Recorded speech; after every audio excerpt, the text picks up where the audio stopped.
فضائل د درود شریف چې درود شریف کې دومره فضیلت دی نبی صلی الله علیه وسلم مبارک فرمایي ابی ابن کعب ته وې که ته په ما باندې ټول عمر درود شریف وې قسم دې دا درود شریف پتا ما سره جنت کې یوځي کی او بل نبی صلی الله علیه مبارک فرمایي ان اول الناس بي يوم القيامه د قیامت په سبا باندې ما محمد رسول الله سره چې څوک یوځي وي اکثرهم علی صلاه چا چې په ما زیات درود ویلي هغه به ما محمد رسول الله د قیامت پر عمومي زما محترم هغه به ما سره داسې یوځي لکه داد بګوتي او څوک غواړي چې زه نبی اسلام مبارک سره یوځای شم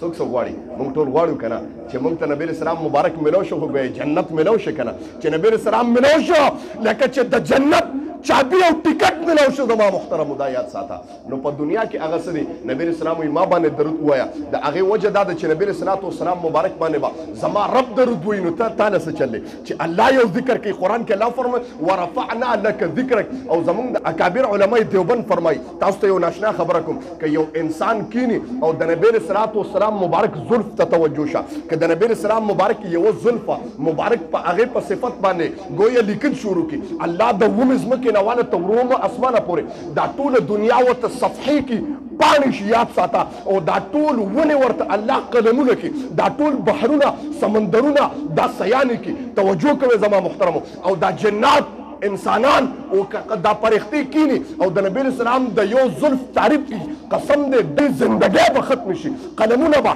ختم شي سیانې به ختم شي زما محترمو لیکن د محمد رسول الله د یو زلف صفت په برابر نه کې ټول څوک سبحان الله د یو زلف د تار خبره کوم د یو زلف د تار خبره کوم ته صفت او د هغه حق نشي ادا کولی بیا د سکچ د نبی اسلام مبارک د ذات حق ادا کړي ما محترمو ځکه نبی اسلام مبارک القول البدیع علامه صحابي رحمت الله وقیل کړي دا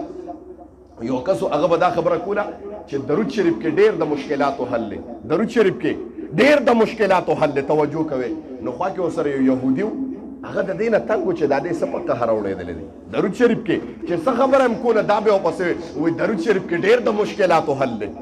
و یو پیر یهودي ورګه دا عقیده خو له بربادومه دا عقیده خو له ختمومه لاړو په لوهار په زرګر باندې د سرو یوه ګوتمه جوړه کړه توجه کوئ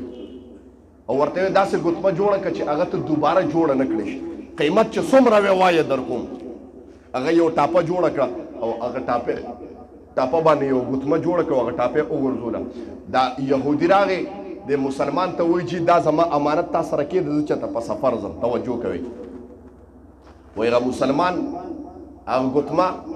وایي سیده جیب کې واچوله واسکټ یا دغه کې جیب کې واچوله او د ګرمۍ موسم و چې کله شپه شوه دا یهودي وله کور ته راوړی توجه کوي د مسلمان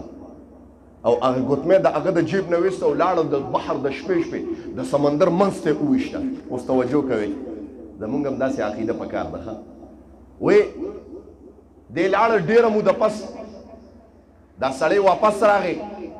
او یهودي دې کس ته وایي حضرت ما چې کوم امانت کې خو دې هغه په کار دی جی هغه ورته امانت خو پرېږده ما نن ښکار کړی دی مېې مې رانیولې دی نن تا باندې د مېې غوښه خورم د مېلمه یې زما وایي چې کله مېې د مېې کور ته راوړه ښځې مېې کټ کړه چې کله مېې دا کړه د هغې په ګېډه کې الله تبارک وتعالی ګوتمه را پیدا کړې وه د بابا محترم ګوتمه مېې تېره کړې وه قسم دی ښځې اواز وکړه راشه هغه ګوتمه دا ده وایي تا چې کومه ګوتمه دغه کوله خو دا ده وایي دې لاړه خپل ځای کې وکته ګوتمه پیدا نه شوه دا هغه ګوتمه راوړه مېې یې موته وړاندې کړه ګوتمه یې موله ورکړه دې ته تپوس کوي دا ګوتمه کوم ځای وه وایي دا خو ما ته پته نشته ما یو ځای کې ایښې وم ما معلومه نه کړه لیکن ما نن ښکار کړو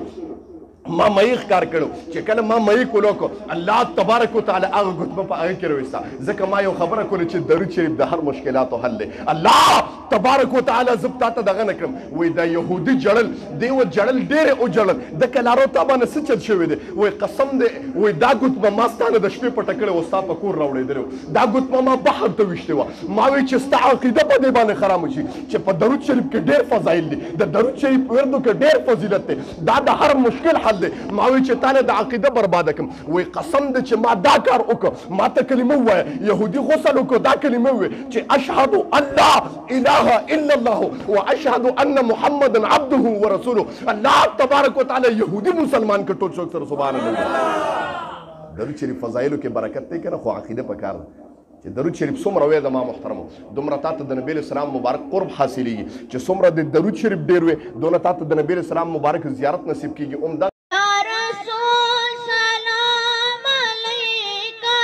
या हबीब सलाम अलैका